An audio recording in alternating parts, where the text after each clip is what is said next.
We're continuing our epic journey up Central Australia, following the old telegraph and rail lines in the footsteps of John McDougall Stewart. Well, almost. Our path varies a little bit, as we're going to be stopping into as many craft breweries and iconic hotels as possible. Right, what do we got? And we're doing it all in this. Today I'm making my way to Port Augusta, gateway to the outback. On the way I'll be checking out some of the sights, and of course stopping for all things food, drinks and characters. Aeroplanes. He's out there, somewhere, crossing country, north to south, east to west, following rainbows for the liquid pot of gold. The man is amber obsessed. He's conquering fears, drinking boutique beers, just for you and me. He's a man on a mission, a liquid dietitian, a bearded brewery magician. Ah, he's the beer pioneer.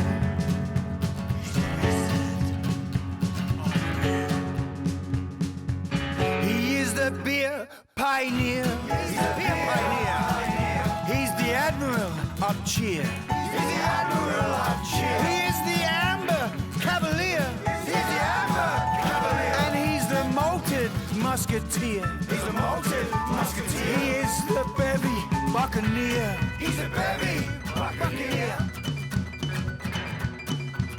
Oh yes, he is the beer pioneer. Oh yes, he is.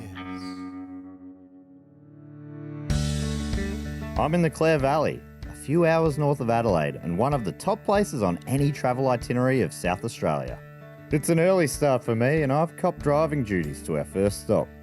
Tends to make sense because I can't drive after we've got to the breweries.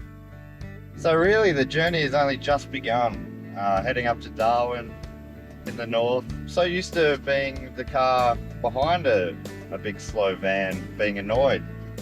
Plus the shoe on the other foot and be the annoying one as I see the traffic banking up behind me. So we've got 4 of us in the van, 3 beds. It's going to be an interesting discussion of an evening. I guess we'll rotate it so one of us keeps watch. Who knows what's out there? Dingoes? Yowies? Ivan Milat? We don't know. I actually think Ivan's probably not out there. I think he might be in the big house. But there's no bigger house than the open road as we make this perilous journey. What was once a perilous journey, to be honest, it's quite comfortable now. Good luck, traveller. Feel a kinship with the other drivers on these roads. We're all heading in the same direction. North, hopefully. So we're heading to Pikes. I used to work at a bottle-o in Moorabbin in Melbourne, and I remember we sold a Pikes Riesling, I reckon, which was quite popular. Loved the label with a big old fish on there. Probably a pike now that I think about it. There we go, Pikes. Here it is. It's pretty early in the morning, so luckily parking the old beast shouldn't be too difficult. A brand synonymous with the Clare Valley and the Riesling grapes that grow here, today I'm checking out the other side of the business. You might call it an add-on, but in some ways it's the rightful return of Pikes beer to the valley. The Pikes family started brewing in the Adelaide Hills back in 1886. Alistair's great-great-great-great-grandfather, fresh from the UK, was way ahead of the curve on that one. Henry Pike immigrated from England in 1878 and found work as a carpenter. But his real passion was brewing, a tale as old as time. He also loved English pike fish, hence the brand name. In a way, he may have been the earliest hipster craft brewer there ever was. He started making beers and soft drinks and cordials way back then. Amazing. Under the Pike brand with the fish that we all know. Right, which is a pike, I'm guessing? It's a pike. So obviously we don't have pike fish in Australia, but that's what he sort of associated with his little name and business when he first came out from the UK. Yeah, right. I can follow his logic Yeah, there. absolutely. My name's Pike. Yeah, Our fish's name is Pike. exactly. Why don't we... Makes sense. Unfortunately, business was lost over the generations, but came back as a winery in the 1980s. Your dad thought, let's bring the beer label Yeah, back. absolutely. Yeah. So in '96 we reintroduced the brand. One beer at that point. I don't know. 1996. There wasn't too many other small brewery labels out there, so we're right at the start of that sort of. Yeah, and I imagine there would be a few of the old Pike fans would have been parched as by the time you re-released it. What is that, a 60-year wait? Yeah, a bit of a gap. So You go to a bar in the 1880s in South Australia. What's the standard kind? Is it a lager? Or? Well, I think back then it was probably more English style ales. There was stouts and dinner ales, and one of the ones that there's history of, it was quite popular, was called a tonic ale, sort of sold as a non-intoxicating health drink. Yeah. So we played with that and it was alright. We still made a few batches of it. But Yeah, probably shouldn't get behind the wheel of your horse and cart. Horse and cart, yeah. They even had a half-time ale, I think they called it. Pretty well advertised it for people at half-time of a footy game. Including the footballers. Probably mainly the footballers. That's so funny. So This will help you on the second half. exactly. Don't worry, it's only mid-strength. Yeah. We've done one recently with Quandongs. Quandongs? Quandongs. Yep. So we're making a little Quandong sour. Look, I know what a quandong is, but I'm just worried some of the viewers at home might be going, what's a quandong? I could explain it, but maybe it's best for I don't know. It's a you to say. little red. Little red berry fruit. Quite tart. Tart is something, I'd say there's some tartness to it. But there's a Quandong festival coming up. Yeah, course. I'll be there. Who wouldn't be? The Quandong Festival. Excellent. Little did I know that we'd be encountering the Quandong a fair few more times on this trip. Something for you Quandong fans to look forward to.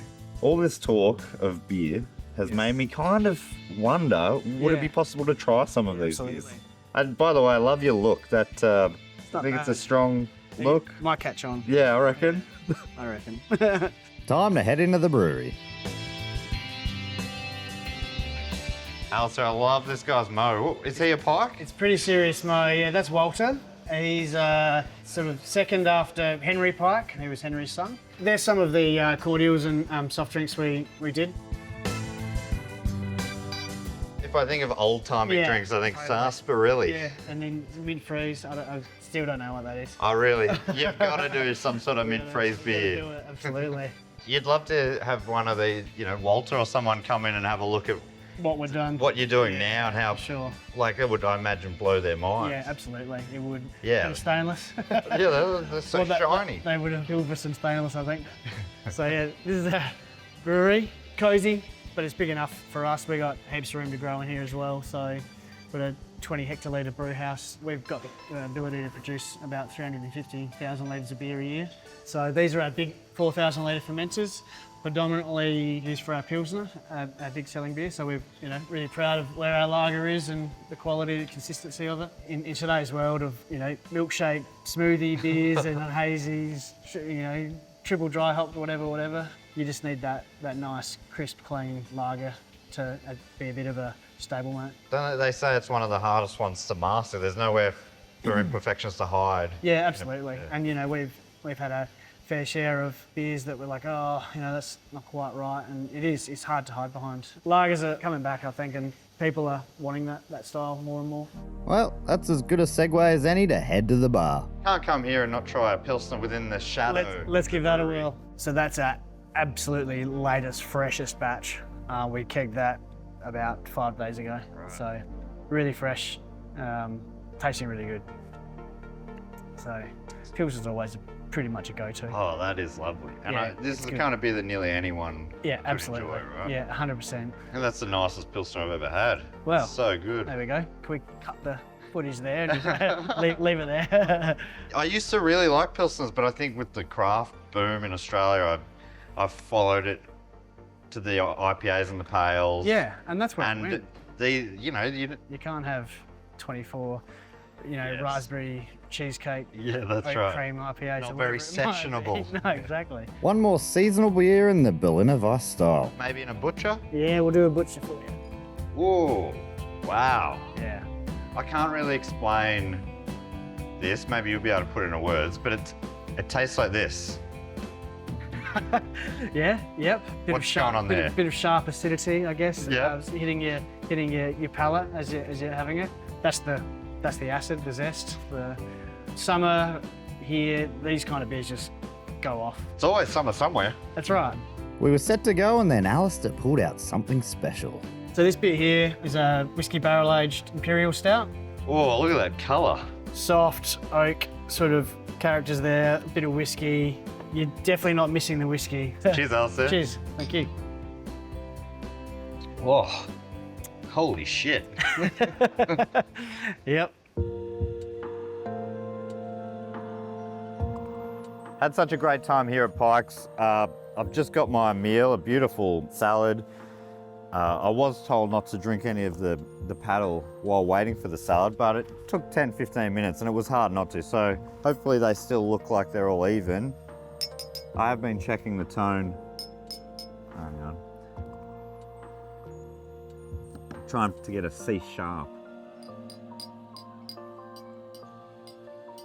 Yeah, no, I think that's pretty good. Anyway, we're gonna hit the road soon, but I'll make short work of this and we'll hit the Frog and Toad shortly. He is the beer pioneer. He is the beer pioneer.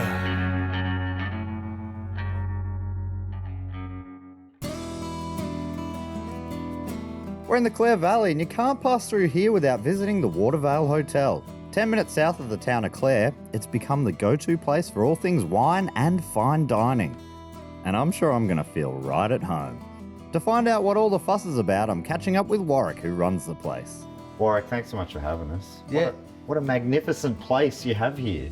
Yeah, look, this is the Watervale Hotel, and really this was the first hotel in the county of Stanley. This was Nadgerry country, so first and foremost it was Nadgerry country, and this was actually an oasis of Nadgerry country. And then when the Europeans came here, they called it Watervale because there was water springing up out of the ground. It was a bit like a Hepburn spa. Unfortunately, I think possibly the land management of the Europeans who came along with the sheep, and it's not exactly the same spa country anymore. But Let's be honest, they were bozos, some of those guys coming in. yeah, They didn't know what they were doing. well, I think that they really translated their English agricultural techniques, when it doesn't stop raining, to Australia, and probably didn't work quite so well. But it became a real food bowl. So by the time we get to the 1860s, there was a mill, there was market gardens, there was orchards, there was everything around here, and Watervale was supplying Adelaide with food. Right. The Clare Valley, I've never visited the Clare Valley before, but I know it. It's like, I'm guessing world famous? Absolutely for Riesling. But in fact, there's more Shiraz in the ground here than there is Riesling. But absolutely, the Rieslings are known all over the world. A dry white, is that right? Yeah, Oh my close. God, oh. Unless you leave a bit of residual sugar, and then it's not dry. But that's okay. Most of them are dry, and really the temperature here is pretty unique. We have really hot days during the growing season, but still really cold nights. So that gap can be 15, 20 degrees during summer and autumn. So the fruit gets ripe, but you have long residual acid. And so that gives you a powerful, elegant style of wine that's perfect for Riesling, but in fact you see it right the way through every grape variety. Warwick, I would describe you as powerfully elegant. Well, you could be right. Warwick and his partner have done a beautiful job restoring the hotel, with plenty of respectful nods to its past. So this pressed tin here, that's actually, well, of course I'm looking at it, but No, I was trying to talk to the crew before. I said, how lovely is this pressed tin ceiling? And they said, I don't care about ceilings. I don't give it a fuck. Honestly, about that's why they're behind the camera. Yeah, well, They don't have an eye for... Anyway, it's over 100 years old. Right up until 1983, the front bar looked like that, and there was a window, and you pass the drinks through to the ladies in the ladies' lounge. Well, obviously you can't have ladies in a front bar. Well, I don't think the ladies wanted to be in the front Right, bar. I okay. think it was pretty much, unanimous that it was a good idea to keep things separate. I got to be honest with you, Warwick. This place feels too fancy for me. I'm not surprised. We actually took out 700 tonnes of earth from the back of the hotel Wow. through to the jail. The And so jail, you that is a jail. I'll get to that later. But the main draw card here, along with the wine list, is the food. We bring in 2 whole lambs from Martindale Farm every week. We break them down. We bring in whole speckled park steers, Berkshire pigs. And so we do all the butchering here. Oh, wow, okay. We grow all the vegetables, fruit, nut, berries, down at Penobscot Farm for the restaurant. That ends up fresh on the plate, or pickles, ferments, ice cream, sorbet, dehydrated. So this is absolutely farm fresh to plate restaurant. You're surrounded by food theatre. Yeah. You're seeing stuff happening on the barbecue. You're seeing stuff go in and out. You can The outback. see it, You're yeah. seeing into the kitchen. This is a strip loin steak. We're giving it a little bit of smoke. It'll go back into the kitchen for grilling. Has it taken a lot of trial and error for these sort of Yeah, things? absolutely. Yeah. Could I call this a feast for the senses? You could. It's in fact, you stole that off our website, didn't you? Well, this is all well and good, but we are missing something. It's a beer show after all. But don't worry, Warwick's onto it. Now, what was that you were saying about a jail, Warwick? This pub was first built in 1847. In the 1850s, the guy that ran the pub used to run bare-knuckle fights, gambling on the results between the bullock drivers taking copper from Burra to Port Wakefield. Unfortunately, 2 guys died in separate incidents in these fights. Right. And so in the 1860s, a woman by the name of Esther Greenslade took over the pub. But she wanted to really clean up the act. So she petitioned to have a jail built at the back of the hotel and to go on her licence that she could lock up the drunk and disorderly. This was the law. She was the law in Watervale. Right, so this is basically a small jurisdiction just inside the boundaries of the pub. Yeah, that's it. 4 cells across the back. And it operated pretty much as a pub jail for about 50 years until the pub burnt down in 1913. I think the quality of the food in this establishment has improved dramatically since the days of the hellhole.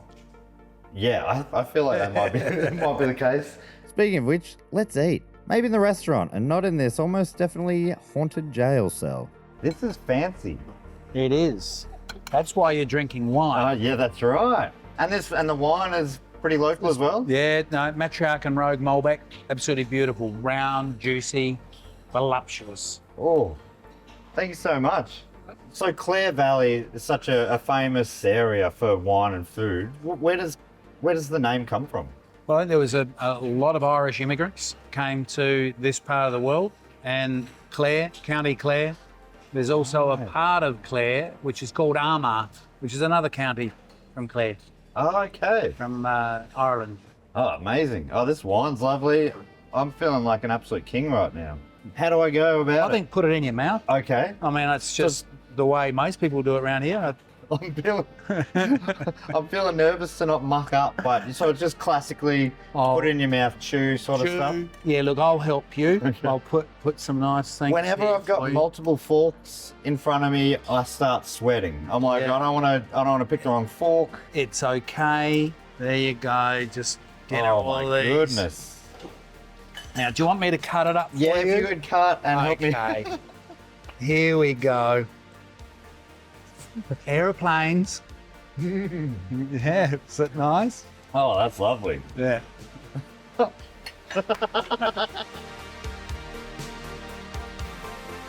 Look, I'm starting to get the hang of it myself here. You're doing very, very well.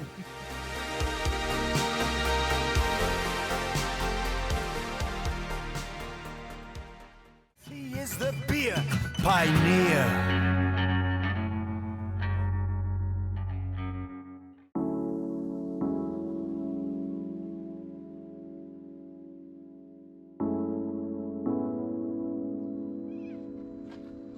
I'm not on mic. Oh, this has got a mic on it? Yeah.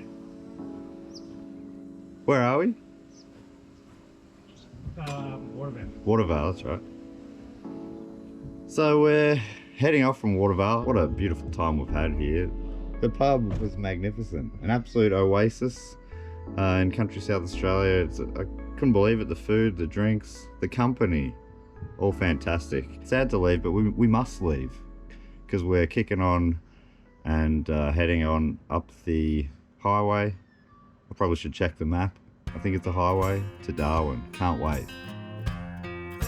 After a quick spot of hair and makeup, it's back on the road.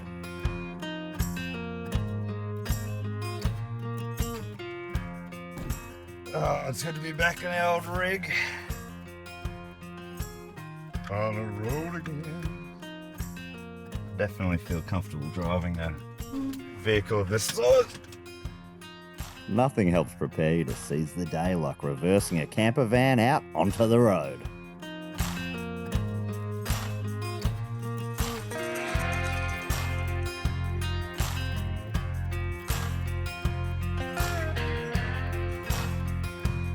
Well, I'm not enjoying this.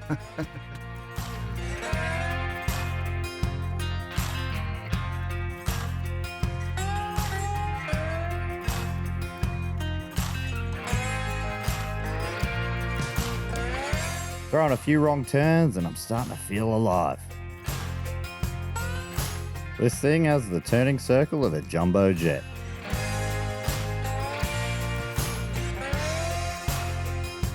And we're off. So I don't feel comfortable driving a big rig like this without getting on first name basis with it. You know, we're working as a team here. And I'm thinking Dick Camper Van Dyke. Yeah, I think she likes it. You can hear from the rumble under the hood. I've never been through the Clare Valley before, and I gotta say, I like what I see. It's beautiful, it's green, it's lush. We're heading west across the Clare Valley with what may be the last dose of green scenery we get for quite some time. Just west of the Clare Valley lies Bumbunga Lake, and it's looking like a great place to make a pit stop before we continue on to Port Augusta.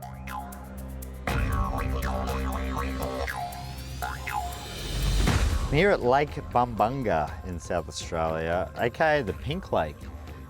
It's the light red lake, let's be honest. You know, blue, light blue, green, dark green, red, pink. Let's be serious. It's light red, let's stop mucking about. Anyway, I'm getting a bit sidetracked here. Hopefully we can see the Lake Bumbunga monster here today. Apparently it only comes up very rarely, but I do hope to see it poke its head out. That rim around the edge of the blue off the sky, it's quite amazing. Pink's not a colour. That was the only point I was trying to make. The light version of it is called light that colour. Light blue, light green. It's light red, okay? I won't go on about it anymore. I've moved on, to be honest. If you want to call it pink, you call it pink. You call it pink, that's fine. Salt lakes form where water collects in areas with low rainfall. As the surrounding rocks dissolve and the water evaporates, the salt concentrates at levels anywhere between 3 grams to 270 grams per litre. And that's pretty salty. I think. I have no idea, to be honest.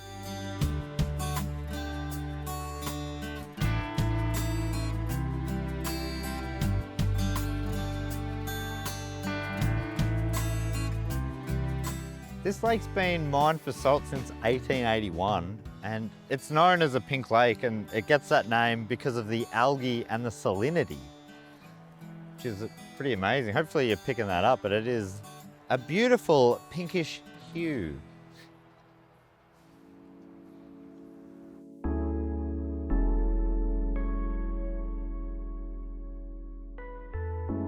So you might be able to see out there the monster, which I can only assume started as a little nod to the Loch Ness monster in Scotland. The only difference is the Bumbunga monster is very much real. I swam out to it before, and tell you what, it did not like the company.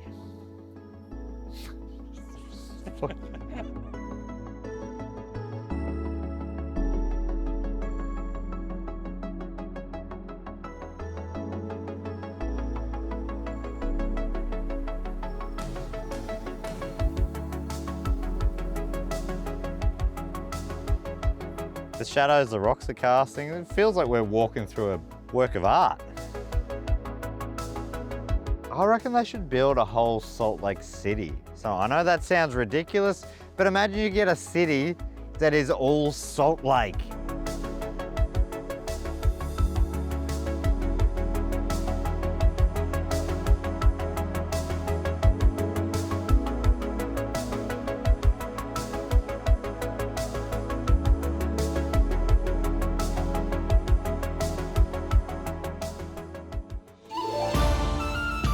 Next time on the Beer Pioneer, we head up to the Flinders Ranges and enter the outback.